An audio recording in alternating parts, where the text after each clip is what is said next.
भगवान की जय। बड़े परम सौभाग्य की बात है, महागौरी मंदिर प्रांगण में आप सभी प्रबुद्ध ज्ञानी भक्तों के बीच में ये श्रीमद् भगवत गीता का प्रसारण प्रत्येक रविवार की तरह इस बार भी समयानुसार प्रसारित हो रहा है। आप सभी के ऊपर विशेष भगवान श्री कृष्ण की कृपा है, जो अपने अमूल्य समयों में से ये जीवन का ये कुछ क्षण प्रभु के चरणों में अपने तन मन धन को एकाग्र करते हुए, जहाँ इस संसार के माया मोह में त्रस्त व्यक्ति अपने कामनाओं में ग्रस्त होकर जितना व्यस्त हो रहे हैं, और आप सभी वहीं पर भगवान श्री कृष्ण के गीता में कही हुई वाणी को मनन श्रवण करके अपने जीवन को परम धन्य बना रहे हैं। जीवन का, मनुष्य जीवन में अवतरित होने का यही लक्ष्य है। इसी को प्राप्त करने के लिए जंगलों में ऋषि महर्षि तपस्या करते हैं। इसी को प्राप्त करने के लिए संत महापुरुष अपने जीवन के हर कामनाओं को प्रभु के चरणों में समर्पण करते हुए अपने जीवन के हर मोह राग द्वेष को दूर करके हर समय प्रभु के चरणों में रत रहते हैं। उसी प्रभु के ज्ञान को पाने के लिए आप सब यहाँ उपस्थित हुए हैं। ये आप सभी के प्रारब्ध कर्मों का फल है। ये आप सभी के जीवन में जो भक्ति का उदय है, आप सभी के मन में सात्विक भावनाओं का आगमन हो रहा है। इस वजह से आप सभी को भक्ति में अपना ध्यान केंद्रित करने का ये अवसर भगवान के द्वारा प्राप्त हुआ है, प्रदत्त हो रहा है। ये सबके नसीब में नहीं है, और यही जीवन का लक्ष्य है। जीवन तो गुजरता ही जा रहा है सबका, चाहे कैसे भी गुजार लो, चाहे हंस के गुजार लो, रो के गुजार लो, माया में आसक्त होकर गुजार लो, गुजर जाएगा। जब बचपना से जवानी आ गई, जवानी से बुढ़ापा जा रही है, बुढ़ापा से एक दिन अंत होना ही है, निश्चित है। तो संत महात्मा और भगवान श्री कृष्ण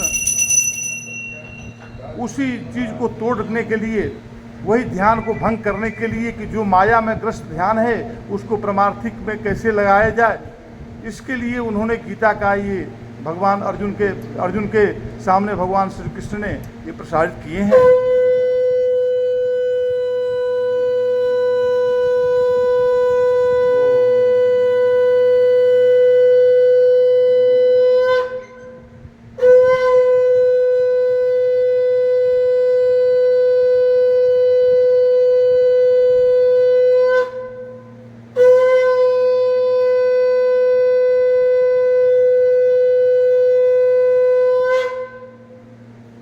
प्रेम से बोलिए कृष्ण भगवान की जय।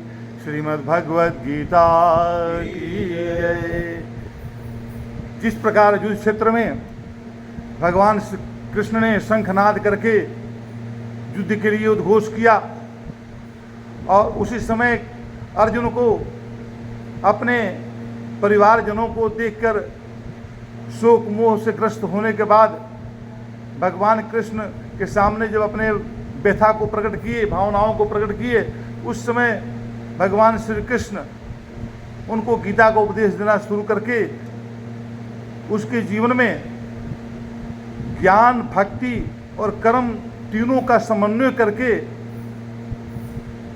उसके जीवन को श्रृंगार से विभूषित किया।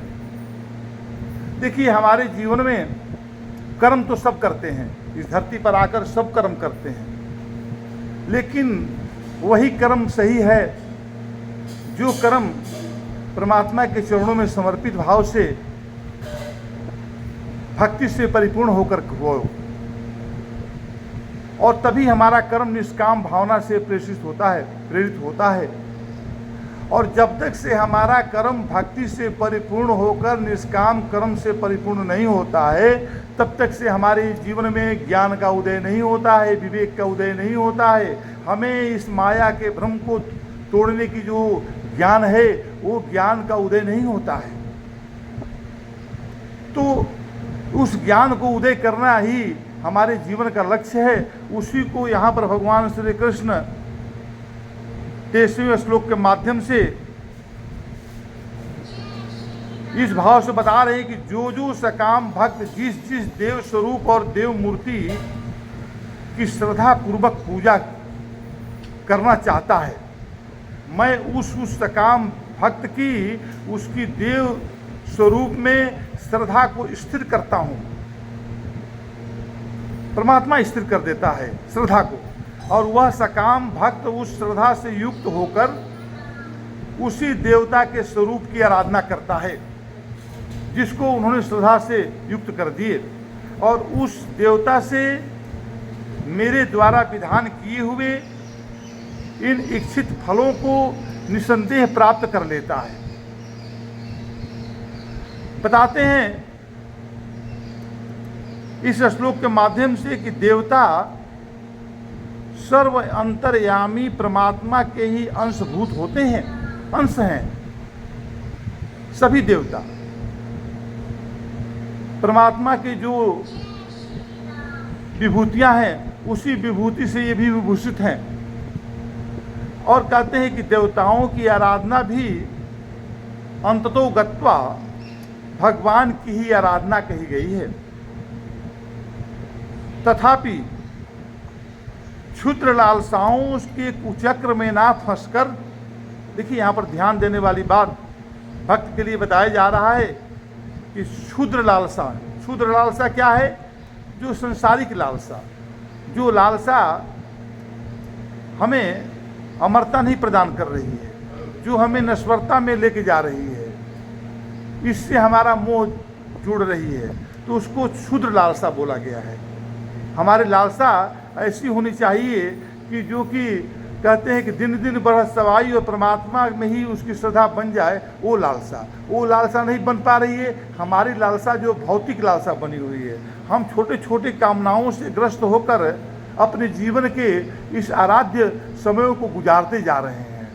हम छोटी छोटी कामनाएं लेकर चल रहे हैं, हे प्रभु मुझे ये छोटा सा पुत्र दे दो, धन दे दो, विद्या दो, जो कुछ भी है, लेकिन ये लालसा जो है इसी जन्म तक है, इसलिए क्षुद्र लालसा बना गया। यहाँ पर कहते हैं कि कुचक्र में ना फंसकर भगवान की पूजा करना ही कल्याणकारक होता है।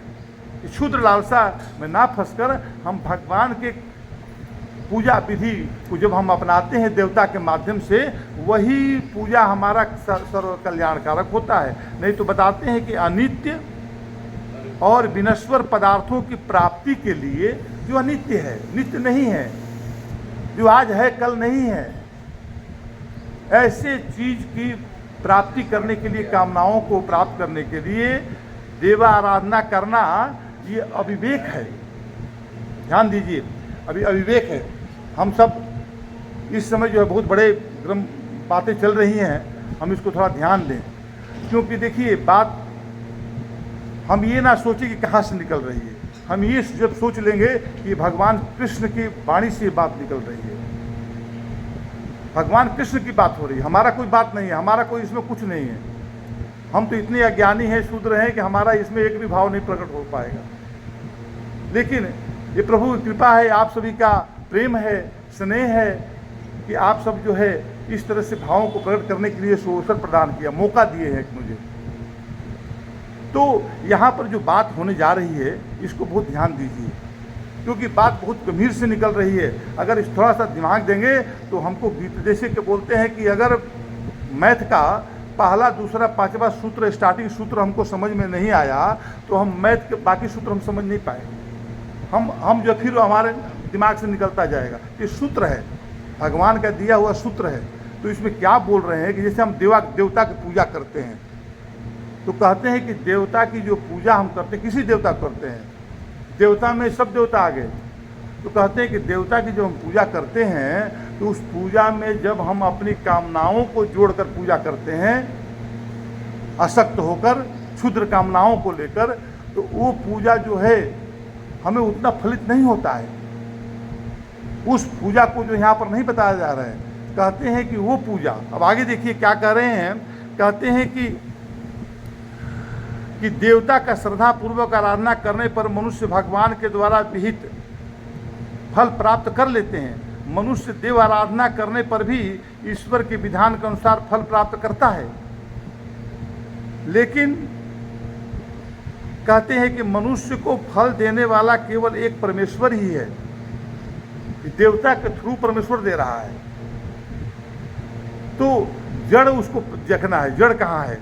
कहते हैं कि कोई उपासना व्यर्थ नहीं होती, किंतु देवो उपासना की अपेक्षा परमात्मा की पूजा श्रेष्ठ होती है।